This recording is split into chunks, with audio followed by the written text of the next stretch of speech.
You lie down, and your body does something that makes no sense. It wakes up. Not dramatically, not with a racing heart or a panic attack, just alert. Like someone turned a dial from tired to on the moment your head hit the pillow. And your brain, which has been foggy since 2 p.m., is now running a perfectly coherent to-do list at 11:30 at night. You have probably been told this is anxiety, or stress, or just getting older. None of those are wrong exactly, but none of them are the mechanism, and the mechanism is what changes things. This is exactly why I created this channel, because most people are told what they're experiencing, but almost nobody is told why. If you're new here, subscribe now, because every video on this channel exists to close that gap. We go deeper into the biology than almost anyone else in this space, and once you understand what's actually happening inside your body, the symptoms stop feeling random and start making complete sense. Here's what's really happening. Your nervous system has two modes: sympathetic, which is on, alert, ready, and parasympathetic, which is off, resting, digesting, recovering. Sleep requires a full transition into parasympathetic mode. Your cortisol, which should be near zero by 10 p.m., acts as a block on that transition. High cortisol at night keeps your sympathetic system partially activated, not fully, just enough to feel like you're lying there awake, with your foot pressing gently on the accelerator while you're trying to park. Before we go deeper, if you want the complete system for addressing this, I've put together the Complete Cortisol Reset System. It's the full protocol, not a summary. Link is in the description.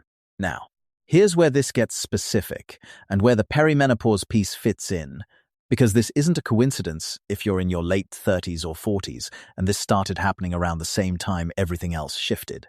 Estrogen has a direct regulatory effect on the HPA axis, the cortisol production system. It helps modulate how sensitive your hypothalamus is to stress signals. When estrogen is stable, your cortisol has a natural brake on it. When estrogen starts fluctuating, which begins for most women somewhere between 37 and 45, years before a formal perimenopause diagnosis, that brake weakens.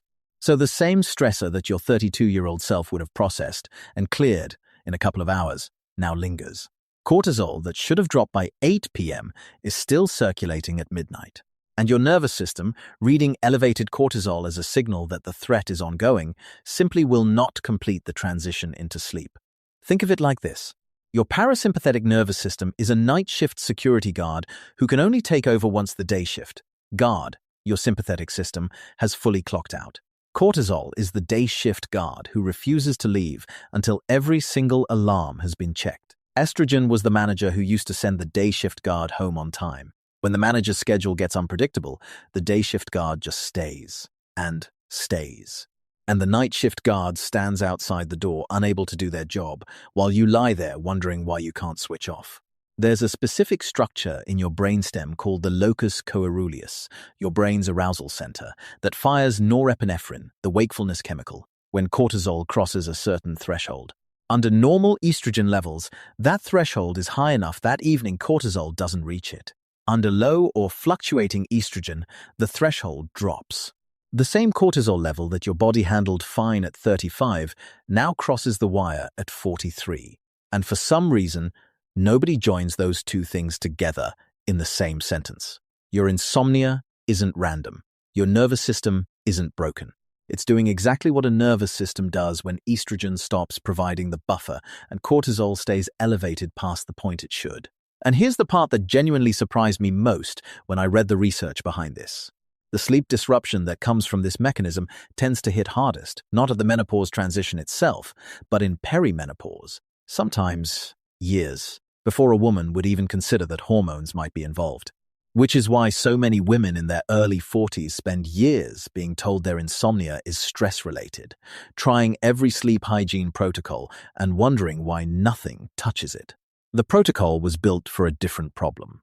The Complete Cortisol Reset System in the description addresses the HPA axis regulation, the oestrogen-cortisol relationship, and the specific nervous system inputs that allow the parasympathetic transition to actually complete at night. That's the full picture. Link is in the description. Don't forget to subscribe, because video 9 covers what chronic cortisol is doing to your belly fat specifically. And the mechanism is not what you've been told by any fitness content you've ever watched.